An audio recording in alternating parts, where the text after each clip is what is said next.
안녕하세요. 저는 40대 후반 남성입니다. 요즘 이런 사연을 보내는 채널이 유행하더라고요. 거래처 직원의 소개로 알게 되었는데, 저도 그동안 하고 싶었던 이야기를 속 시원히 털어놓고 싶어 사연을 보내게 되었네요. 누군가에게 이렇게 진솔한 제 이야기를 털어놓기가 현실에선 그리 쉽지 않은 일이니까요. 이렇게 익명의 힘을 빌릴 수 있게 되어서 신기하기도 하고 새로운 기분이 들기도 합니다. 저에겐 세상을 다 준대도 바꾸지 않을 소중한 딸이 하나 있습니다. 그 딸이 곧 대학 졸업을 앞두고 있는데요. 싱글남으로 아이를 지금까지 키워오면서 참 많은 일이 있었죠. 지금은 이렇게 간단하게 이야기하지만 결코 쉬운 일이 아니었습니다. 어린 나이에 가장이 되어 어깨에 짊어진 짐이 무척이나 크게 느껴진 적도 있었죠. 못난 아들 때문에 고생하시면서도 한마디 말도 없이 꿋꿋이 버텨주신 어머니가 아니었으면 아마 이 자리까진 못 왔을 겁니다. 여러모로 부족한 가장이었던 못난 아빠를 원망하지도 않고 누구보다 예쁜 딸로 자라준 우리 딸에게도 무척이나 고마운 마음이 듭니다. 지질이도 힘들고 긴 시간을 보냈지만 딸을 보면 그때 아이를 포기하지 않은 게 제 인생에서 가장 잘한 일이라는 생각이 듭니다. 오히려 그동안 고생했던 일들이 저희 가족을 더 탄탄히 묶어준 매듭처럼 느껴지기도 해요. 여기까지 들으시면 짐작하시겠지만 아이 엄마라는 여자 때문에 온 가족이 많은 고생을 했습니다. 아직도 그 여자를 생각하면 진저리를 칠 정도로 말입니다. 저는 20대 초 군대를 막 제대하자마자 한 번의 실수로 아이를 가지게 되었습니다. 아이가 태어난 마당에 이런 말을 하는 게 안 될 일이지만 제가 남자로서 조금 더 조심했어야 하는 게 맞았죠. 하지만 그땐 경험도 많이 없고 아무래도 어수룩해서 조심한다고 했던 게 임신으로까지 이어지게 되었습니다. 아내에게서 아이가 생겼다는 말을 듣고 머릿속이 캄캄해졌어요. 제대한 지 얼마 되지 않았기 때문에 변변한 직업도 없었고 막 일자리를 찾으러 이곳저곳 기웃거리던 때였죠.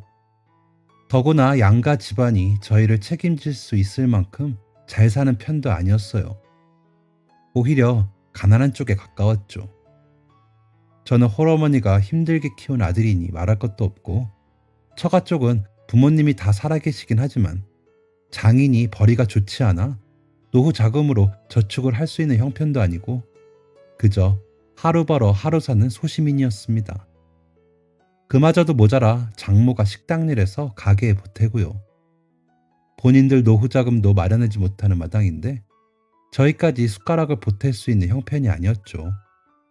현실적으로 생각해서는 아이를 지우는 게 맞았습니다. 하지만 도저히 아이를 지우고 싶진 않았어요.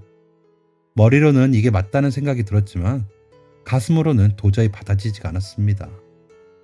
장인 장모는 당연히 딸의 임신 소식을 듣고는 저를 죽일 듯 달려들었습니다. 수도 없이 많이 두들겨 맞기도 하고요. 장인이 당장 아이 지우고 헤어지라고 저를 윽박질렀지만 저는 아내와 수없이 많은 대화를 나누고 아이를 낳기로 했습니다. 생계는 제가 무슨 일이든 해서 책임지면 되니까요. 아내도 제가 돈을 많이 벌어오면 아이를 낳고 싶다고 하더군요. 경제적으로 쪼들리지만 않으면 괜찮다고요. 그때부터 저는 닥치는 대로 일을 했습니다. 저는 그때 아내를 무척이나 많이 사랑했어요. 제 인생에 생긴 첫 아이를 잃고 싶지 않다는 마음도 컸지만 그때 당연히 아내와 결혼하여 평생 같이 동반자로 살고 싶다는 생각을 굳게 하고 있었는데 저희에게 온 축복을 저희 손으로 지워버리면 그 일이 너무나도 큰 상처로 남을 것 같았습니다. 그게 후에 저희 관계에 아주 큰 흉터로 남을 것 같았어요. 저는 그게 너무 무서웠습니다.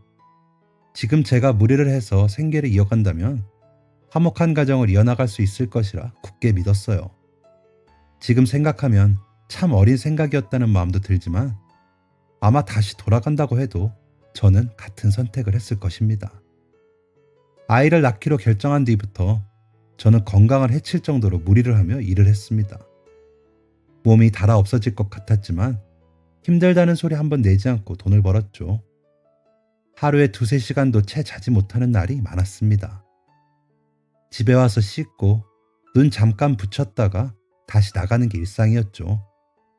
하루가 다르게 얼굴이 상해가는 저를 보며 어머니는 속이 많이 상해하셨지만 제 마음에는 짐이 될까봐 내색하지 않으려 애쓰시더군요. 오히려 저를 안타까워하는 마음만큼 아내에게 더 잘해주셨죠. 아내는 그렇게 저희 집에서 어머니가 해주시는 삼시세끼를 다 받아먹으며 아이를 낳을 준비를 했습니다. 하지만 매번 제가 돈을 가져다 줄 때마다 수고했단 말 한마디 없이 금액이 적다며 대놓고 무시하는 말에 상처를 많이 받았습니다. 연애를 할 때는 아내가 그렇게 속물인 줄 몰랐는데 결혼을 하자 아내의 태도가 급속도로 바뀌더군요. 그런 아내의 모습에 충격도 많이 받았지만 아내의 실체를 알게 되었을 때는 이미 만삭인 상태였어요. 출산할 때가 다가와서 예민해서 그런 거라며 멍청하게도 스스로를 다독이며 현실을 직시하지 못했습니다. 사실 아이가 생기게 된 데는 아내의 요구가 컸습니다. 아내의 확고한 의지가 있었지만 어쨌든 실수를 한 건 제 쪽이니 제가 감내해야 한다고 생각했어요. 장인 장모는 그저 제가 아이를 만들어 딸의 인생을 망쳤다고 저를 죽도록 구박했습니다. 길길이 날뛰는 장인 장모를 볼 때마다 억울한 마음도 들었지만 그 둘의 마음에 들면 되는 거라 생각해 온갖 짓을 다 했어요. 힘들게 번 돈으로 용돈도 드리곤 했죠. 그럴 때마다 고맙다는 말 한마디 없이 없는 놈이 생색낸다니, 큰 돈도 아닌 돈 가지고 뭐라도 되는 놈인 것처럼 군다니 욕만 하던 사람들이었습니다. 그러면서 안 받는 것도 아니고 주는 족족 다 받아가고 돈 필요할 때마다 당연한 듯 요구하기까지 했으면서요. 그런 취급을 받으면서도 버텼습니다. 다 제 실수고 준비되지 않은 가장이면 당연히 그래야 한다고 생각했어요.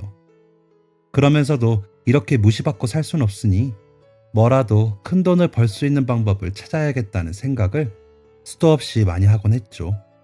그때 아마 처음으로 사업을 생각했던 것 같습니다. 언젠가 꼭 성공하겠다는 다짐을 하루에도 수백 번 하며 버텼지만 도저히 못 버티겠다는 생각이 든 적도 많았습니다. 가장 서러웠던 게 먹는 걸로 구박받을 때였죠. 아내가 어머니가 계신 저희 집이 불편하다며 친정에서 쉬는 날이 많았는데요. 그럴 때면 저도 친정으로 방문해 친정 집안일도 다 돕고 자는 시간 쪼개서 아내 수발도 들곤 했어요. 그런데 장인 장모는 아내에게는 몸보신해야 한다며 좋은 음식 해주고 퇴근하고 녹초가 된 저에게 이거 사와라 저거 사와라 난리를 쳤습니다. 조금이라도 품질이 떨어지는 걸 사가면 욕을 바가지로 했기 때문에 항상 갈 때마다 가장 좋은 식재료들만 사서 갔죠. 그런데 제가 사온 비싼 식재료들로는 자기들끼리 신나서 밥을 먹고 저에게는 라면도 아깝다며 사발면에 물 부어서 주는 것 아닙니까? 그것도 그 컵라면 하나 주는 것도 아까워 미치겠다는 표정을 지으면서요. 자기들끼리는 제가 사온 1등급 한우를 먹으며 하하호호 하고 있는데 저는 그 사람들 먹는 고기 다 구워주고 달랑 사발면 한 그릇 얻어먹자니 화도 나고 서러워서 모욕감에 손이 부들부들 떨리더군요. 라면이 코로 들어가는지 입으로 들어가는지도 모를 정도였지만 꼭 참고 먹었습니다. 저 하나만 참으면 된다고 생각했어요. 지금 생각해보면 저는 그런 대접받고 있는데 아무렇지도 않게 장인 장모와 웃으며 떠들던 아내 생각에 진저리가 쳐지지만요.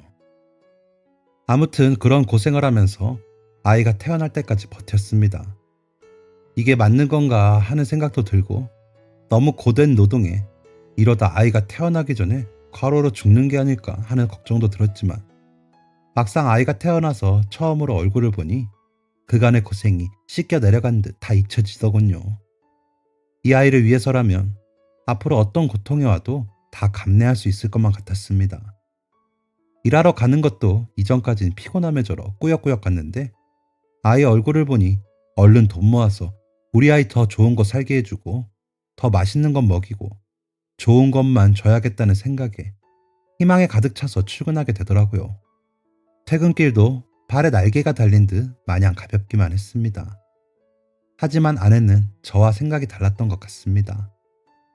아이가 태어나자마자 저는 빚을 내서 아내에게 초호화 산후조리를 시켜줬습니다. 당연히 저희 형편에 어울리지도 않는 초호화 시설이었기 때문에 아내와 같이 시설을 쓰는 산모들은 저희와 형편이 다른 부잣집 사모님이 대부분이었어요. 산모는 물론이고 시설에 방문하는 산모의 남편들, 방문객들 모두 제가 봐도 다른 세계에 있나 싶을 정도로 멋진 외제차를 끌고 온갖 명품 브랜드들로 치장을 하고 있더라고요. 매일 눈 뜨면 그런 사람들을 보니 녹초가 된 채 꾀지지하게 조리원에 오는 제가 부끄러웠나 봐요. 어느 날 아내가 저에게 조리원에 드나들지 말라고 하더군요. 너무나도 당당하고 뻔뻔한 그 태도에 솔직히 얼마 남아있지도 않은 정이 뚝 떨어졌습니다. 출산 후 예민한 마음에 그럴 수도 있다고 애써 생각해보려 했지만 잘 안 되더군요. 그 뒤로는 그냥 정말 아이가 보고 싶을 때 몰래 가서 아이 얼굴만 보고 왔습니다.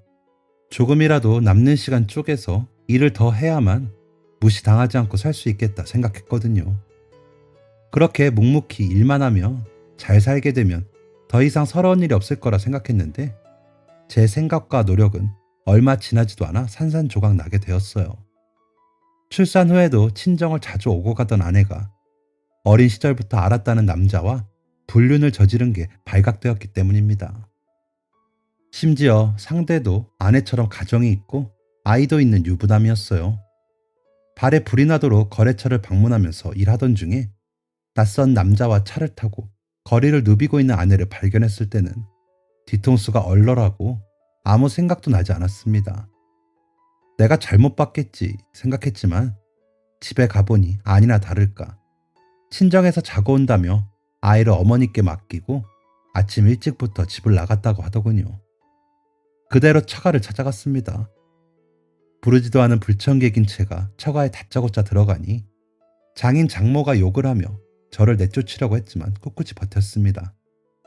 역시나 아내는 처가에 없었고 제가 장인 장모와 실랑이를 하는 도중에 아침에 본 그 차림새로 들어오더군요.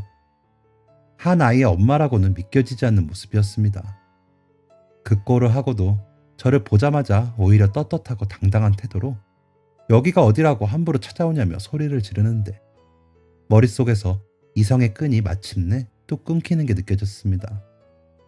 너무 화가 나서 뭐 하는 짓이냐고 저도 같이 소리를 질렀더니 하는 말이 더 가관이었습니다. 내가 너처럼 평생 구질구질하게 살 줄 알았어? 내가 미쳤다고 너 같은 인간 애를 낳았는지. 돈도 없고 지질이 가난하고 명품 하나 못 사주는 남자랑 평생 살 생각하니까 지겨워 죽겠어. 네 새끼 데리고 내 인생에서 꺼져 그냥. 결국 끝까지 돈 타령을 하는데 온몸이 분노로 활활 타는 듯 했습니다. 여태까지 제가 대출까지 받아가면서 시켜줬던 호화로운 생활들, 뼈가 부서져라 이랬던 수고가 그 한마디에 모두 물거품이 되더군요. 그동안 밤낮 없이 일한 돈을 한 푼도 빠지지 않고 아내에게 꼬박꼬박 주었어요. 돈 줄 때는 자기들끼리 한우도 사 먹고 살림살이도 바꾸고 난리를 피우다가 다 쓰자마자 입 싹 닫고는 제가 가난해서 더 이상 같이 못 살겠고 아이도 버리겠다는 무책임한 말을 함부로 하는 아내에게 마음속 깊은 곳에서 증오심이 생기더군요. 심지어 장인과 장모는 아내가 가정이 있는 남자와 불륜을 저질러 그 남자의 가정도 무너뜨리고 있는데도 아내를 두둔하고 들었습니다. 저처럼 없는 집안에 아무것도 가진 것 없는 빈털터리보다는 그 남자가 훨씬 낫다고 더 이상 자기 딸 인생 망치지 말라며 소리를 지르는 장인과 장모를 보자 그동안 제가 정말 순수하게도 살았다는 생각이 들었습니다. 도저히 그 사람들을 인간이라고 생각할 수가 없었어요. 이가 바득바득 갈리더군요. 알겠습니다. 저도 당신들 딸 같은 여자랑 두 번 다시는 상종하고 싶지도 않네요. 당연히 당신들도요. 마지막으로 부탁드리는데 저는 우리 딸 하영이에게 당신들 딸 같은 여자와 엮이게 하고 싶지 않네요. 유부남이랑 바람난 여자가 하영이와 가까이 있다는 생각만 해도 끔찍합니다. 다시는 하영이 볼 생각하지 마세요. 저는 이렇게 인간 취급도 못 받은 거 다 참을 수 있지만 우리 딸한테 혹시라도 접근하면 그땐 제가 가만히 안 있을 겁니다. 욕이라도 퍼붓고 나오고 싶었지만 똑같은 인간이 되기 싫어 참았습니다. 당연히 장인 장모와 아내라는 인간들은 제가 이렇게만 말해도 길길이 날뛰면서 소리를 질렀지만요. 저도 같이 욕하고 소리 지르기엔 집에 가서 하영이를 보기에 부끄러울 것 같았습니다. 앞으로 엄마도 없이 커야 하는 아이에게 미안해서 마음이 찢어질 듯 했고, 저라도 어른스러운 사람으로 아이를 잘 키워야겠다고 생각했어요. 그렇게 돌아서는 게 제가 그날 할 수 있는 최선이었습니다. 그날 처가에 가서 느꼈던 증오심과 분노는 그대로 사업의 원동력이 되었습니다. 고생만 하신 저희 어머니는 저보다 더 속이 썩어 문드러지셨을 텐데도 말 한마디 없이 그저 묵묵히 딸아이를 사랑으로 돌봐주셨죠. 어머니가 아이를 내내 봐주신 덕분에 저는 금세 자금을 모아 제 사업을 시작할 수 있었습니다. 이전에는 조금 더 일을 하다가 자금을 좀 더 불려서 사업을 할 계획이었지만 상황이 이렇게 되니 더 이상 기다리고 있을 여유가 없더군요. 일단 맨 땅에 헤딩이라도 하는 마음으로 일을 벌렸습니다. 처음에는 무척이나 힘들고 일의 물꼬가 트일 기세가 보이지 않았어요. 그럼에도 굴하지 않고 낮에는 온갖 곳을 돌아다니며 거래를 트고 밤에는 대리운전을 해서 자본을 마련했습니다. 처음에는 당연히 사업이 잘 흘러가지 않았고 처가에 대한 분노와 증오심에 마음이 조급하기만 했습니다. 하지만 너무나도 예쁜 딸아이에게 받는 위로와 사랑이 커지자 아이를 위해서 노력한다는 생각으로 바뀌기 시작했습니다. 자잘한 거래들만 성사시키면서 조급하던 마음도 일이 잘 들어오지 않아 애처로웠던 빈 시간들도 아이와 함께 보내니 점점 안정이 되며 여유롭게 일을 처리할 수 있게 되었어요.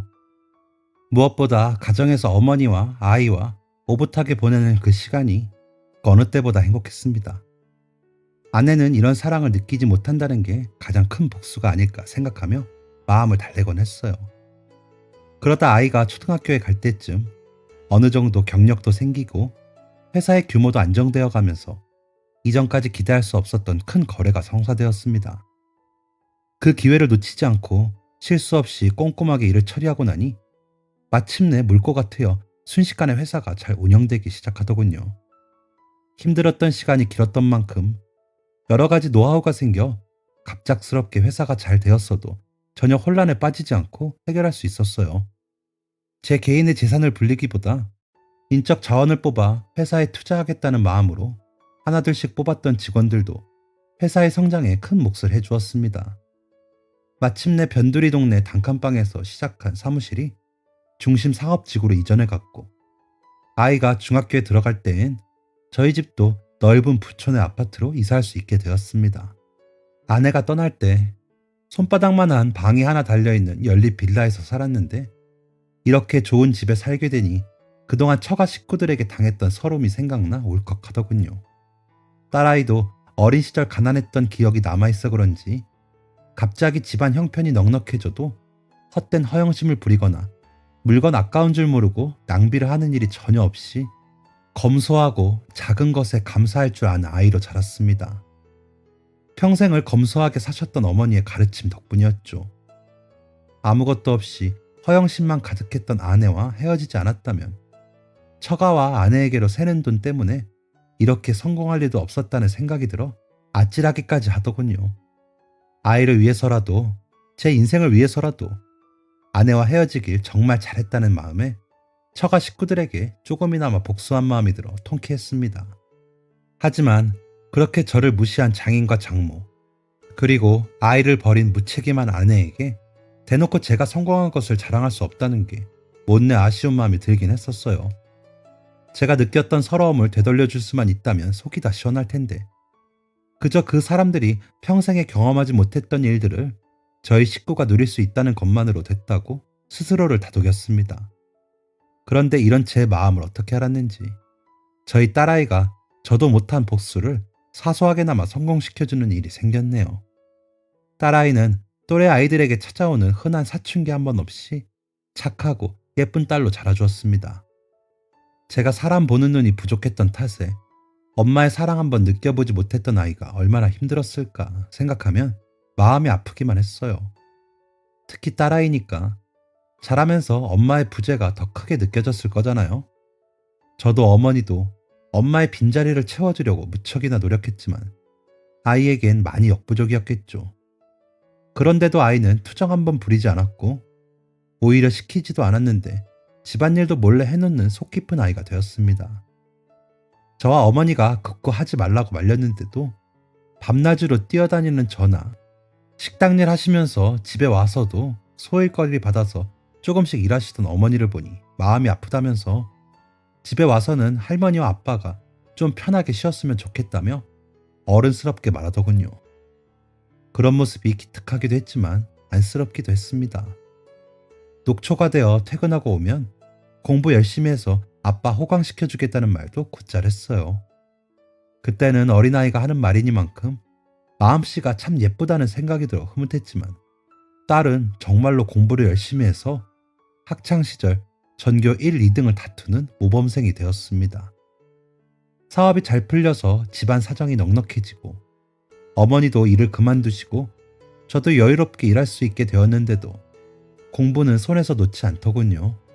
처음에는 혹시나 아이가 가난했던 과거 때문에 성적에 집착하는 게 아닐까 싶어서 걱정을 했는데 꾸준히 지켜보니 공부하는 것에 큰 보람을 느끼고 있는 게 보여서 그저 딸아이를 응원해 주었습니다. 아이는 명문대에 좋은 성적으로 입학하게 되었고 대학에 가서도 꾸준히 좋은 학점을 받아오는 게 기특해서 항상 시험이 끝나면 딸아이가 좋아하는 음식을 먹으러 가곤 했습니다. 그날도 기말고사가 끝나 딸아이가 좋아하는 한식당에 가는 길이었어요. 아이가 그동안 시험 준비를 하느라 잠을 잘 못 자서 기운 좀 보충해 주려고 저녁에 외식을 하기로 했죠. 항상 자주 가던 식당이기 때문에 제 차 번호가 등록이 되어 있어서 입구에 차를 대놓으면 주차해 주시는 분이 알아서 주차를 해주세요. 평소대로 입구에 주차를 하고 내려서 어머니와 딸아이와 함께 예약한 자리에 착석했는데 딸아이가 갑자기 이렇게 말하더군요. 아빠, 그런데 아까 주차 요원들 중 한 명이 우리를 빤히 쳐다보던데 너무 빤히 쳐다봐서 이상했어. 응? 누가? 우리 주차해주는 분이? 아니, 그분 말고 그분은 매일 보던 분이잖아. 그분 뒤에서 일 배우는 것 같은 할아버지가 있었는데 갑자기 우리를 너무 빤히 쳐다보더라고. 난 들어오면서부터 그분이 나이가 제일 많아 보이는데 새로 들어오신 것 같길래 힘드시겠다 생각해서 지켜보고 있었거든. 그런데 너무 이상하게 자꾸 쳐다보는 거야. 그래서 기분이 좀 나빴어. 처음에는 그 말을 듣고도 별로 심각하게 생각하지 않았어요. 그저 우리 가족이 단골 손님이니 주차 요원들 사이에서 잘 받으라고 했던 거 아닐까? 농담하며 넘겼죠. 그런데 식사를 다 하고 발레 파킹 맡겼던 차를 찾는데 딸아이가 말한 그 사람이 멀리서 저희 가족을 정말로 유심히 바라보더군요. 저도 기분이 좀 나빴지만 마침 차를 찾아서 그냥 찜찜하게 집에 돌아왔습니다. 그런데 그 다음에 식당에서 식사를 하고 집에 가려는데 저희를 빤히 바라보았던 그 주차 요원이 저에게 다가오더군요. 이전에 딸아이가 말한 것도 있고 당시 저도 계속 쳐다보는 게 기분이 나빴기 때문에 피하지 않고 가까이 다가올 때까지 기다렸어요. 무슨 목적인가 하고요. 그런데 주차 요원이 다짜고짜 저에게 악수를 청하며 친한 척을 하는 거예요. 아이고, 이런 데서 다 만나네. 너무 달라져서 자네가 아닌가 했는데 다시 보니 영락없이 자네잖아. 그동안 잘 지냈나 보네. 그 나이 때 사람들과 인연이 있었던 적이 없는데 누구길래 이렇게 아는 척하나 해서 의아하게 쳐다봤어요. 그런데 한참을 쳐다보니 글쎄 그 주차 요원이 제 장인이더군요. 20년 넘게 시간이 흘렀으니 못 알아볼 수도 있다는 생각은 들었지만 그래도 그렇게 이를 갈았던 사람인데 알아보지 못한 게 바보 같다는 생각이 들었습니다. 지난 20년 동안 어찌나 구질구질하게 살았는지 가난이 얼굴에 찌들어서 혼자 40년은 더 먹은 것처럼 늙었더군요. 장인 장모도 아내를 일찍 낳고 아내도 어린 나이에 저를 만났으니 지금 겨우 60 중반일 텐데 80에 가까운 나이라고 해도 믿을 것 같았습니다.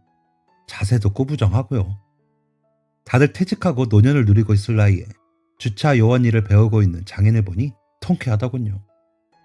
지난번에 알아봤으면 2번 다신 발걸음을 하지 않았을 텐데 제가 바보같이 못 알아보고 다시 한번 얼굴을 맞대고 있으니 상당히 불쾌했습니다. 불쾌한 표정으로 장인이 건넨 악수를 무시하니 뒤에 서 있던 제 딸에게 다가가서 대화를 붙이더군요. 아이고, 하영인가? 많이 컸네. 아가씨가 다 됐구만.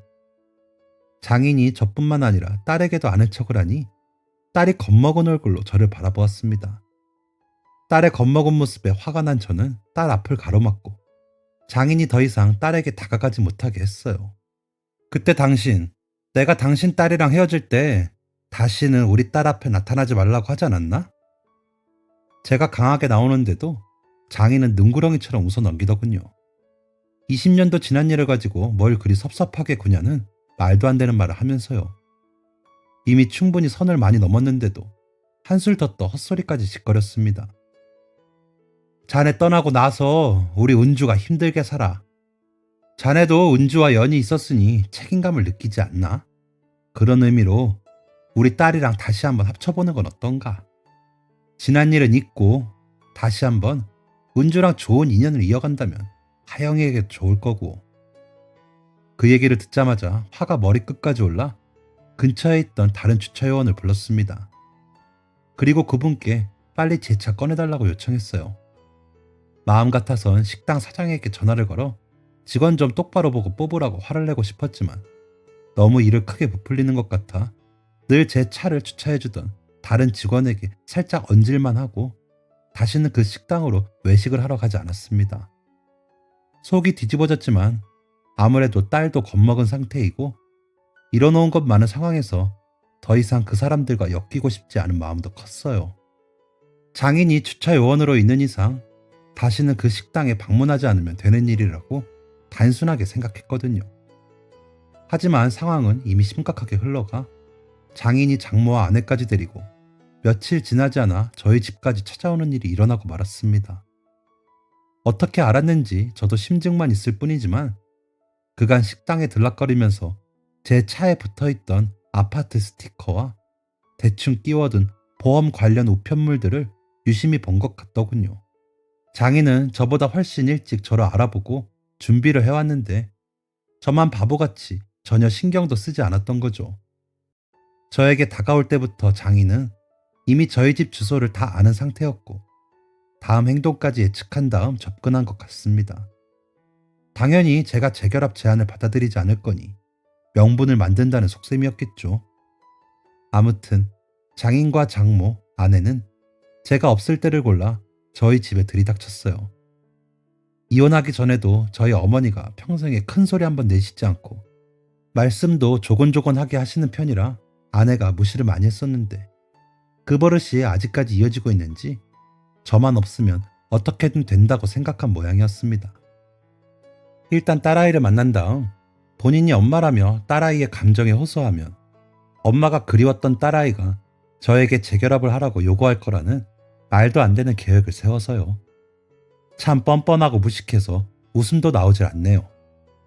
하필 그날은 어머니도 약속이 있어 집을 비운 상태라 집에는 방학을 맞은 딸밖에 없었습니다. 집을 방문한 뒤 인터폰으로 제 지인인데 집에서 만나기로 했다고 거짓말을 치자 딸아이가 순순히 문을 열어줬다더군요. 아마 딸아이는 인터폰으로 장인의 얼굴을 보고 누구인지 짐작하고 자기만의 계획을 세운 것 같아요.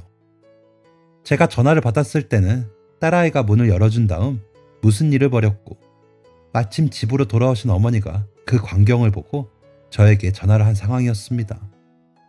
무슨 상황인지 정확하게 이야기를 못 들었기 때문에 저는 어머니 전화를 받고는 눈이 뒤집힌 채로 바로 차를 돌려 집으로 향했어요.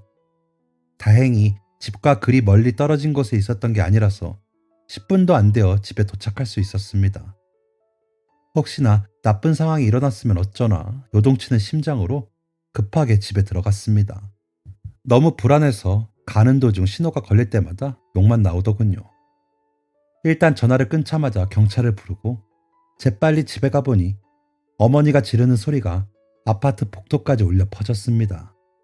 단 한 번도 큰 소리를 낸 적이 없으신 어머니라 큰일 났다 싶어 황급히 문을 여니 장인과 장모, 아내가 거실 한복판에서 어머니와 싸우고 있었습니다. 식탁에는 집에서 키우는 강아지 사료가 밥그릇 3개에 담겨 있고요. 일단 딸아이와 어머니가 멀쩡한 걸 확인하자 안도감이 몰아치면서 걷잡을 수 없이 화가 나기 시작했어요. 당장 장인의 멱살을 잡고 뭐 하는 짓이냐고 윽박질렀습니다. 장인이 멱살 잡힌 상태에서도 제 딸을 손가락으로 가리키며 삿대질을 하더군요. 어떻게 키우면 애가 저렇게 싸가지가 없이 크냐면서요. 그 말에 저희 어머니가 꽥 소리를 질렀습니다. 네 딸년보다는 우리 하영이가 훨씬 잘 자랐다. 어디서 되먹지도 않은 딸년 데리고 와서 사기 행각을 벌이려고 해? 여기가 어디라고 와? 인간도 안 되는 것들 우리 하영이가 잘 알아보고 대우해줬구만. 뭐? 니들은 여기 있는 개사료도 아까워.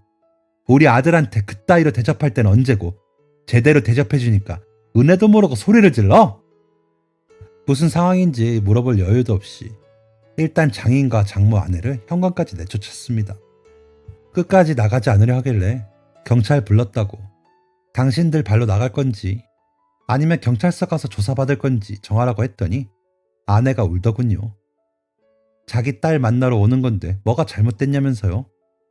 온갖 불쌍한 척을 하며 아이에게 엄마가 많이 보고 싶었다나 뭐라나 말도 안 되는 이야기를 하니 아이가 코웃음을 쳤습니다. 아줌마 누구야? 나 엄마 없는데. 당신 같은 여자가 내 엄마라고? 격 떨어지게. 제발 말도 안 되는 헛소리 그만 좀 해. 아이가 표정 하나 안 변하고 이렇게 말하자 장인 장모가 얼굴이 시뻘개지는 게 참 볼만했습니다. 결국 끝까지 나가지 않고 난리를 부리다 경찰이 와서야 상황이 정리됐네요. 바로 아는 변호사에게 연락을 해서 상담을 받아보니 집안에 있던 아이가 문을 열어줬다고 해도 집 주인인 제가 퇴거를 요청했는데 나가지 않고 버텼기 때문에 퇴거 불응죄를 물을 수 있다고 하더군요. 그 변호사와 함께 지금 법적 조치를 취하고 있습니다. 현관에서는 그렇게 소리소리 지르며 난리를 치던 사람들이 돈 얘기 나오니 입을 다물고 잘못했다며 바로 태도를 바꿔서 싹싹 빌고 있지만 그 사람들 실체를 제가 누구보다 잘 아는데 그런 거짓말에 속아 넘어갈 리가 있겠습니까? 처음부터 저희 집에 올 생각을 말았어야죠. 무슨 일이 있어도 끝까지 밀어붙여 죄를 물을 생각입니다. 사건 이후로 집 주소가 밝혀졌다는 게 찝찝해서 접근 금지 신청도 알아보고 있습니다. 혹시 모를 후의 상황을 대처하려고요. 아파트 경비가 3원만 편이라 누군가 열어주지 않으면 외부인이 들어올 수 없고 이날은 딸아이가 문을 열어줬기 때문에 집 안에 들어올 수 있었던 거지만 얼마나 비열한 사람들인지 잘 아는 만큼 많은 대비를 하려고 합니다. 혹시 몰라 아파트 경비실에도 처가 사람들의 인상착의를 설명하고 사진도 보여드렸고요. 다만 사건과는 별개로 아이가 그들이 누군지 알면서도 문을 열어준 이유가 마음에 걸렸습니다. 여태까지 아이가 가끔 엄마의 존재를 궁금해하면 숨기는 것 없이 솔직히 대답해왔고 저번에 식당에서 장인을 만나고 나서도 저 사람이 장인이라고도 알려주었어요. 괜히 속이고 숨겼다가 아이가 더 상처받는 일이 없었으면 해서요. 그런데 그 이야기를 다 듣고도 문을 열어줬다는 게 혹시 저에게 말 못할 생각이 있는 건 아닐까 해서 그날 저녁에 아이와 많은 대화를 나눴습니다. 혹시 엄마가 궁금하거나 그리운 거면 솔직하게 말해달라고요. 제가 이렇게 말하자 아이도 두 눈을 동그랗게 뜨고 부정하더군요. 자기는 할머니도 있고 아빠도 있는데 자기 버리고 간 무책임한 엄마가 왜 보고 싶냐고 했어요. 나는 그냥 그 여자랑 할아버지가 아빠한테 그렇게 못되게 군 게 너무 마음이 아팠어. 그때 식당에서 만났을 때도 아빠가 한마디 하고 싶었는데 뒤에 내가 있어서 참는 게 보이더라고. 그래서 내가 어리니까 생각 없는 척하고 속 시원하게 뭐라도 하고 싶었어. 무슨 짓 해도 아빠보다는 내가 하는 게 더 나을 거 아니야. 아빠는 날 위해 그렇게 고생해왔는데 나도 그 사람들한테 뭔가 복수라도 하고 싶어서. 그때 라면도 아깝다고 했다며 그 할아버지가. 그런 인간한테는 개사료도 아깝지. 장인과 장모 아내가 처음 집에 와서 인터폰을 누를 때 제 지인이라며 거짓말을 쳤지만 아이는 장인의 얼굴을 보고 무슨 상황인지 알아차렸다고 합니다. 마침 어머니도 나가서 없었고 복수를 하려면 지금이 기회라는 생각에 문을 열어줬는데 아내라는 여자가 오자마자 딸을 보고 사랑한다느니 보고 싶었다느니 가식적인 말을 잔뜩 쏟아내며 껴안고 제 욕을 하면서 엄마랑 같이 행복하게 살자고 했대요. 그러면서 제가 가정폭력을 일삼고 바람을 펴서 이혼을 하게 되었고 제 쪽에서 아이를 보는 걸 막아서 여태까지 만나지 못했다는 거짓말까지 했다고 합니다. 그 이야기를 들으니 숨기지 않고 모든 걸 아이에게 털어놓은 게 잘한 일이었다는 생각이 들더군요. 아이는 묵묵히 그 이야기를 다 듣고 나서는 오는데 힘들었을 텐데 밥이나 먹으라며 장인과 장모 아내를 식탁에 앉히고 그 자리에서 밥그릇에 게사료를 부어 수저도 없이 대접했다고 해요. 아이가 형제도 없고 외로울까봐 이 집으로 이사 오면서 강아지를 키웠거든요. 그런데 그 대접을 하자마자 장인과 장모가 얼굴이 시뻘개져서 세상에 있는 욕 없는 욕을 다 했다고 해요. 아이는 아무렇지도 않은 표정으로 우리 아빠한테는 사람 취급도 안 해주고 아직까지도 거짓말로 아빠를 괴롭히면서 인간 같지도 않은 인간들에게 게사료라도 주는 걸 감사히 여기라며 우리 강아지 밥을 나눠줘서 강아지한테 미안할 뿐이라고 말했더니 글쎄 아이에게 손을 올리려고 했답니다. 그때 마침 어머니가 집으로 돌아와 소리를 지르면서 장인과 장모를 맞고 식탁에서 끄집어내 거실까지 밀어냈고 곧 제가 와서 다행히 큰일이 나지 않았다고요. 아이에게 자세한 이야기를 듣고 나니 저와 어머니가 조금만 늦었어도 무슨 일이 났을지 생각만 해도 아찔하더군요. 아이가 괜히 저 때문에 위험을 감수한 것만 같아 마음이 아팠습니다. 앞으로는 아빠 일은 아빠가 알아서 할 테니 절대 그 사람들과 마주치지 말라고 신신당부를 했어요. 아이도 알겠다고 말하더군요. 그래도 아빠한테도 누구에게도 지지 않는 아빠 편이 있다는 걸 그 사람들한테 보여주고 싶었어. 그 사람들도 똘똘 뭉쳐서 아빠를 괴롭히는데 나랑 할머니도 한 번쯤은 그랬으면 좋겠어서 할머니랑 아빠랑 같이 그 사람들이랑 싸우면서 속 시원하기도 했어. 나는 정말로 그 여자가 날 낳았다는 게 싫어. 나한테 엄마는 아빠랑 할머니야. 그러니까 아빠도 그런 거 물어보면서 마음 아파하지 않았으면 좋겠어. 아이가 수줍게 그렇게 말하는데 그 마음이 참 고마워서 눈물이 핑 돌았습니다. 결과야 어찌되었든 제 마음까지 생각해서 저 대신 조금이나마 복수하고 싶었다는 딸아이의 마음이 참 고맙더군요. 요즘은 시간을 더 쪼개어 딸과 더 많은 시간을 보내려고 노력하고 있습니다. 어머니도 많이 놀라신 것 같아 맛있는 것도 많이 드시게 하고 좋은 데도 많이 놀러가고 있어요. 못난 아들 때문에 계속 고생만 하시는 것 같아 마음이 좋지 않은데 딸아이가 제가 없을 때 제 몫까지 어머니께 효도를 하고 있어 기특합니다. 아내라는 여자는 아이를 이용하여 힘들게 지켜온 저희 가족을 다시 한번 파탄내려는 속셈이었겠지만 저희 가족은 오히려 그 일 이후로 더 돈독하고 화목한 가족이 되었네요. 사연을 쓰면서 그동안의 삶을 다시 한번 돌아보게 되었습니다.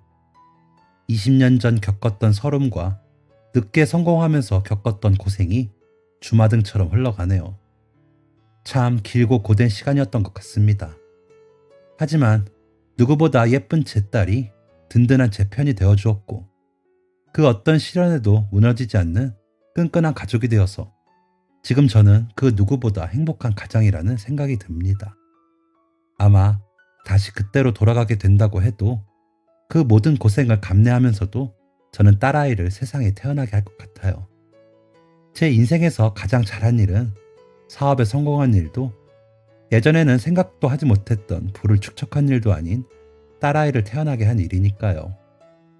비겁한 장인과 장모, 아내가 어떤 죗값을 받을지 시간을 두고 지켜봐야 하겠지만 이렇게 예쁜 딸이 자라는 것을 지켜보지 못한 것도 아내라는 여자가 받은 하나의 형벌이 아닐까 싶습니다. 그렇게 저와 꾸린 가정도 모자라 남의 집 가정까지 파탄내고도 행복하게 살지 못하고 여기저기 빌붙으려고 하는 나이 든 아내를 보니 구질구질하기만 하네요. 이 사연을 마무리하며 저도 그 여자와 그 집안 사람들에 대해 모든 걸 잊고 제 인생에서 송두리째 잘라내려고 합니다. 사연을 쓰기 위해 아내나 장인, 장모라고 칭했지만 두 번 다신 그들을 입에 올리는 일도 없을 거예요. 다시 한번 그들이 제 인생에 함부로 들어오더라도 가족을 지킬 수 있게 저는 더 단단하고 강한 가장이 될 것입니다. 긴 사연 들어주셔서 감사합니다. 지금까지 사연 들어주셔서 감사합니다. 사연이 재밌으셨다면 구독과 좋아요를 눌러주세요. 감사합니다. 안녕히 계세요.